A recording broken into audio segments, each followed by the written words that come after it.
because I said I will. Oh. Amen. Amen.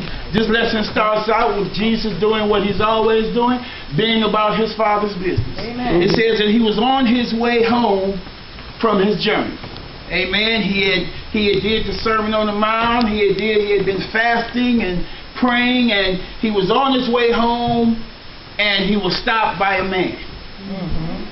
See, that's one thing we have to realize, is that because you are working in the ministry, that no matter how hard you think you work, God still has a call and a job for you to do. Amen. We don't have a 9-to-5 job being Christians. Come on now. You know, at 5 o'clock, 6 o'clock when the service over, our job actually just begins. Amen. Amen? Amen. Amen. We're being prepared now to go out. Amen. But it says that this man came to him, begging him, pleading him that I need your help. How many times do people call you up in the middle of the night with a problem? Amen. And we find ourselves laying in our bed, being comfortable, and don't really want to be bothered. Exactly. But yet, when we volunteered for the job, we knew what came along with it. In being disciple. Forget any other title that may be put on you. Being disciple is a job in itself. Amen. There's a lot goes on with being a disciple. Amen. Sister Foreman says she has to turn her TV off to get what God has for her. Amen. Amen. Then we have to love one another. Amen. Continuously.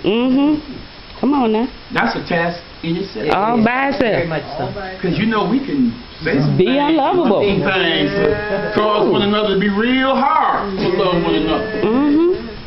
But I know because sometimes it's hard for me to love me. Let alone for me to love you. Come on now.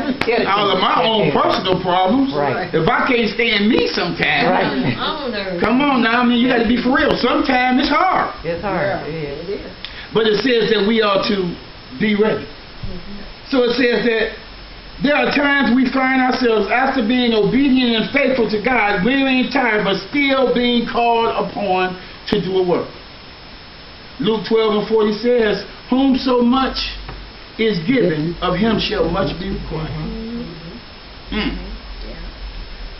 You see, we don't have a hard time as good as long as God is blessing.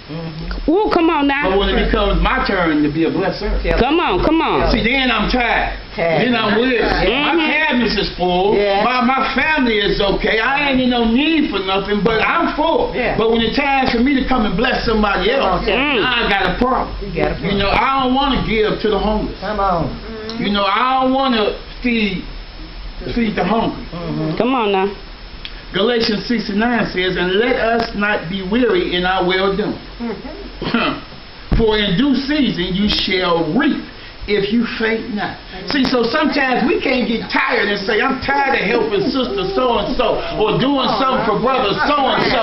Come on. Every time I look up, they need some help. But what about when you needed some help? Come on. What about when it was tight for you and when you was on the other end? You know what I'm saying? When it was real hard for you and somebody came to you with a willing heart. Of course, they was tired.